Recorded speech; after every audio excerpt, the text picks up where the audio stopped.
Yesu ashimwe. Dusangira amajambo dusanga muri Zaburi ya 94 umurongo wa 19 haravuga ngo amaganya abaye isinzi muri jewe urampumuriza bikanezereza ubugingo bwanje.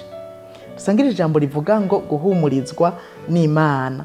Umuntu akenera guhumurizwa iyo yahungabanye mu mutima, amaganya akaba menshi muri we. Ndakwibutsa ngo ntuze wiganyire ngo ugire amaganya mu mutima ku bintu bito bito Imana yamaze gukemura, nkuko Yesu yabiduhanuye yuko tutakwiye kwiganyira ku byo kurya, ku byo kunywa n'ibyo kwambara. Yaravuze ngo Imana yambika amashugwe yo ku misozi izobura kutwambika gute? Imana igaburira ibikoko izobura kutugaburira gute? Rero ntuze wiganyire kuri ibyo bintu bito bito. Ariko nubwo biruko hari gihe bishika umuntu akagira amaganya mu mutima, yagize ibibazo byinshi bitandukanye, amaganya kabisinze. Iyo bigenze gutyo biragira ingaruka mbi cyane ku magara y'umuntu, kuko hari gihe umuntu acagwara ingwara, akagwara estoma, tansi ikaduga canke ikamanuka, harabameneka imitwe, biragira n'ingaruka kandi ku kazi, kuko umuntu yahungabanye usanga akora akazi nabi, urumva ntaba kironsa umwimbu yararindiriye.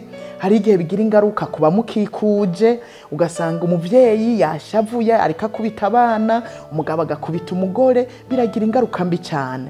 Nico gituma iyo twumvise duhungabanye amaganya akaba menshi muri twebwe nituvyigungane. Hari umuririmbyi yavuze ngo iyo urushe, iyo uremerewe, bibwire Yesu, bibwire Yesu, niwe mukunzi wawe, nta undi wobona hafi yawe, bibwire Yesu nyene.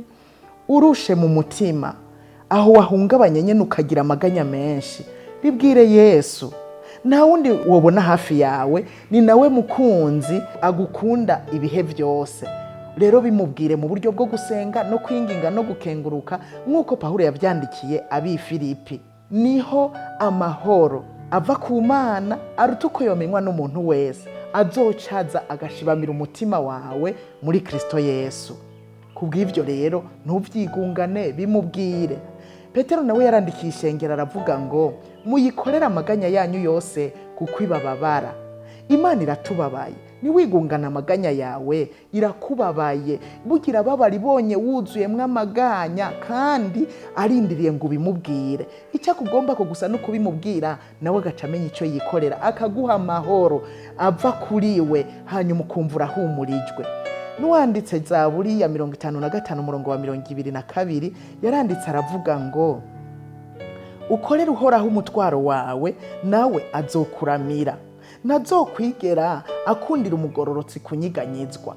Turemerewe gukorera ibitugoye Imana yacu ngo izoturamira, izotuba hafi, izotwumva, idutabare, kandi ngo ibyo izobikora kubera itazokundira umugororotsi kunyiganyizwa. Waruzi ko amaganya ahungabanya umuntu ugasanga yanyiganyijwe, yavuye no mu bugombe bw'Imana?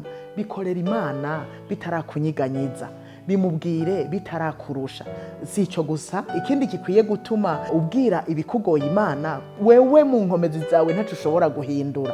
Nico gituma ibikugoye ukwiye kubibwira Imana.